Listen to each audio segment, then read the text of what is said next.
Ayan siya ang beans. Diba? Para masarap ang kain. Ayan.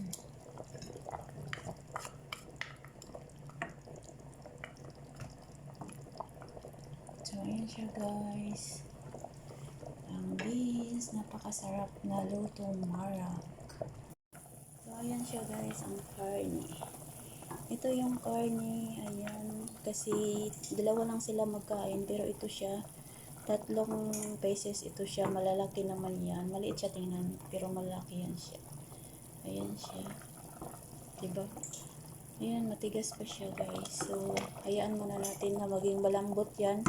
Una kong ilalagay nito ay carrots mamaya, no? Pero mamaya na kasi matigas pa yung karne. Lalagyan ko siya ng carrots pagkatapos maya-maya na yung mga ibang vegetables. Ayan. So, ayan siya guys. Ano pa siya?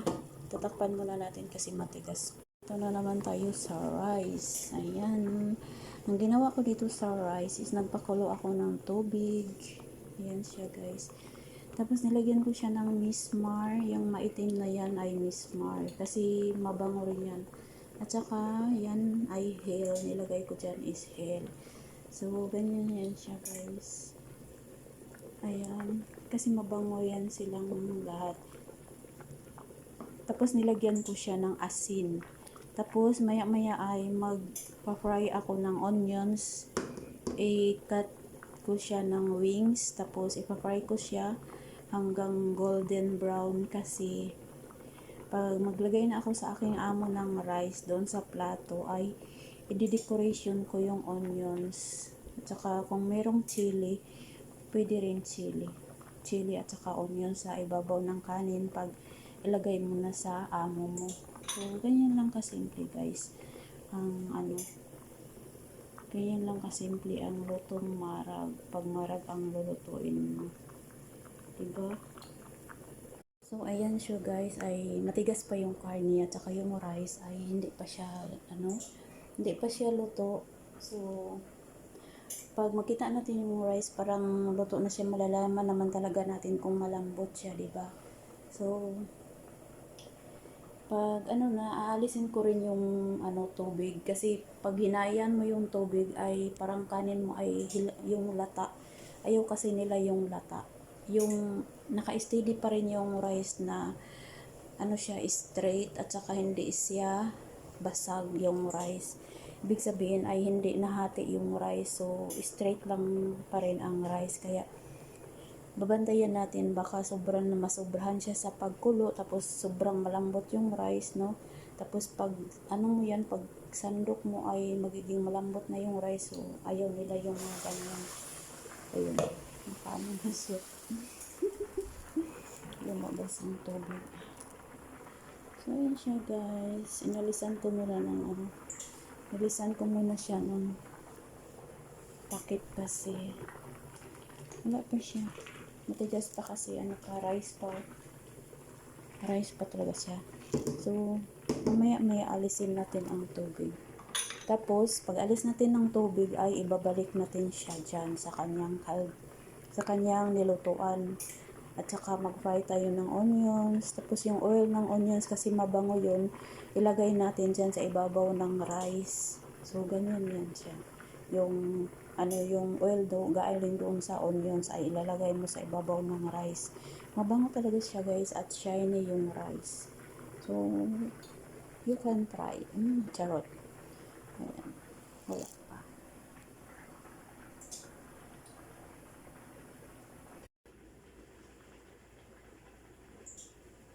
So ayan siya.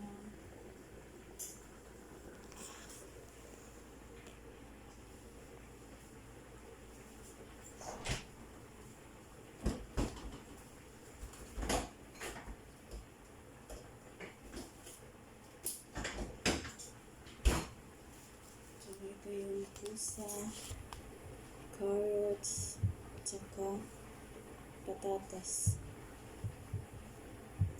Kung meron kayong broccoli, pwede rin yung broccoli. So, ayan, alisin na natin ang tubig.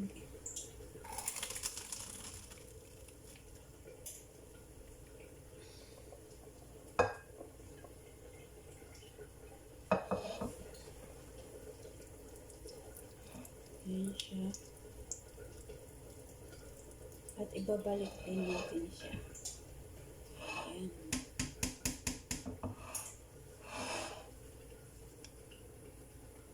Iba-inalis natin ang tubig. Kasi para hindi siya malata. Ayan, so ito Bisaya nito eh. Para di siya malata ba.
Ayan na siya, wala na siyang tubig ang rice kasi inalisan natin ang tubig.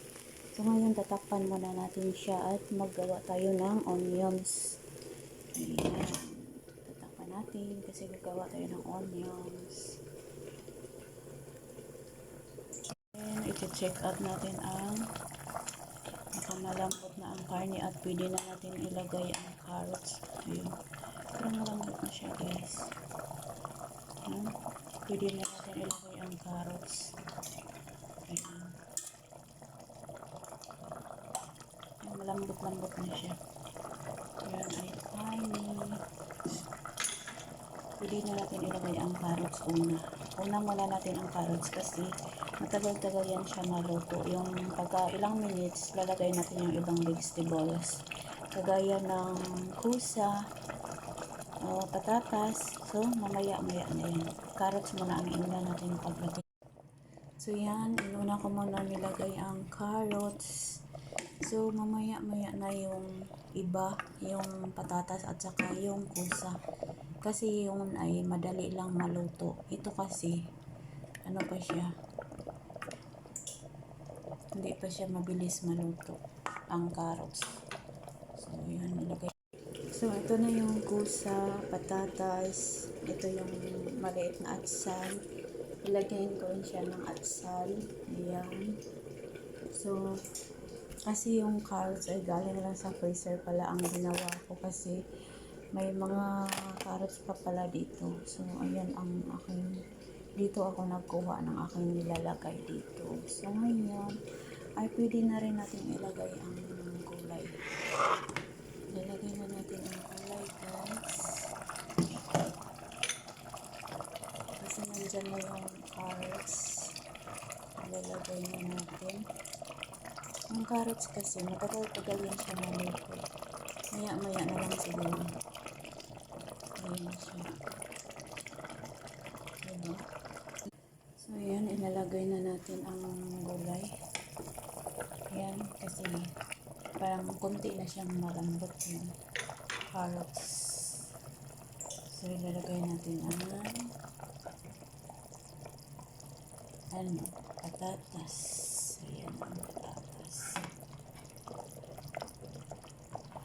So, ilagay natin ang kusa. Ayan, kusa.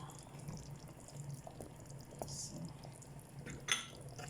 yung atsal ay mamaya na natin ilagay ang atsal, guys. Pag ano na, ilagay natin ang atsal. So, ayan siya. Ayan. Pag maluto na yan siya, ay magiging sticky na yung tubig niya. So, sa ngayon ay parang tubig pa yan siya talaga. Pero pag maluto na yan, ay yung tubig niya ay magiging sticky na yan. So, hayaan muna natin. Mamaya na natin ilagay ang atsal. Ayan. Sasarado muna natin. So, ayan guys. Malapit na tayo matapos. At nilagay ko na yung mga gulay. Yung ano lang ang nilagay ko dyan. Wala kasing broccoli. Mas maganda rin pag meron yung, meron palang beans. Maglagay pala ako ng beans. Kasi pwede, meron pala guys, sandali, maglagay pala ako ng beans. Ayan. Ito yung atsal, mamaya ko na siya ilagay. Kunting atsal, kasi para mas mabango ang yung lulutuin. Ayan siya.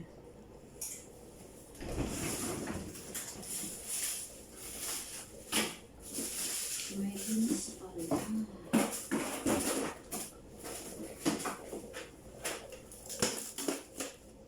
Meron pala tayong ano.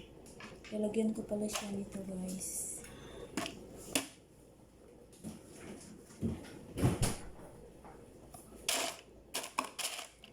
So ito siya ay nahugasan ko na itong beans. So pwede na akong maglagay dito. Kasi hinugasan ko na ito sa bago ako naglagay sa freezer.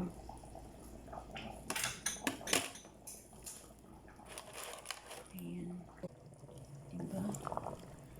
So yan, ano na siya. Colorful na siya guys. May orange. Ayan. Carrots, patatas. Diba? Ayan ay carne. So, yan, hintayin muna natin siya na mag-sticky yung tubig. Paunti-unti na siyang maluto. So, yung nilagyan ko siya ng beans. Bagyo beans niya ang tawag sa Amoa, Bisaya. Di ko Bisaya. Basta bagyo beans yun siya. Ang batong sa tawagan nino sa another words. Unsa ka ang tawag aning beans na ni? Anong bitawag ni siya bagyo beans sa Pilipinas? Ngayon sila bagyo beans. Magkano yung bagyo beans? Ganyan talaga yung mga tao sa Pilipinas. Guys, ito na yung rice. Luto na siya. Ayan, luto na yung rice natin. So, kailangan na natin siyang i-close. So, luto na siya guys. So, ito rin. Ayan, maraming gulay. Mas maganda nga yan, maraming gulay. Marami na kasing gulay sa freezer.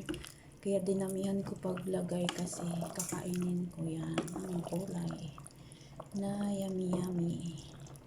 Luto na ito siya guys. Pero hintayin ko na lang yung tubig na maging sticky. Yan, ito naman yung rice. Luto na talaga siya guys. Ayan. Baka may makita kayo maitim yan ay Miss Mar. Ayan siya. Miss Mar at saka hilang nilagay ko dyan.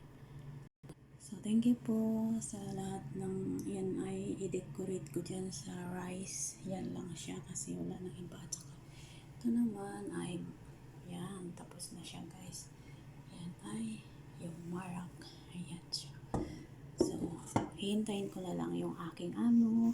So, maraming salamat po sa lahat ng nanonood dito sa aking mga videos. Hi guys, ito yung salad na ginawa ko ngayon. Ito yung bali partner sa niloto kong marag. Ayan. So, yan siya. Pipino, kamatis, daon sibuyas na green, at saka bakdunis. Nilagyan ko rin ng lettuce. So, kahit ano-ano ang gusto ng amo nyo guys, pwede rin ninyong ilagay dito sa salad. So, ayan ang niluto ko. Hintayin ko pa yung amo ko kasi hindi pa sila dumating. So, ayan. Iinit ko lang yan siya mamaya. Diba? Yummy guys. Yan ay salo na marag laham sa Arabic.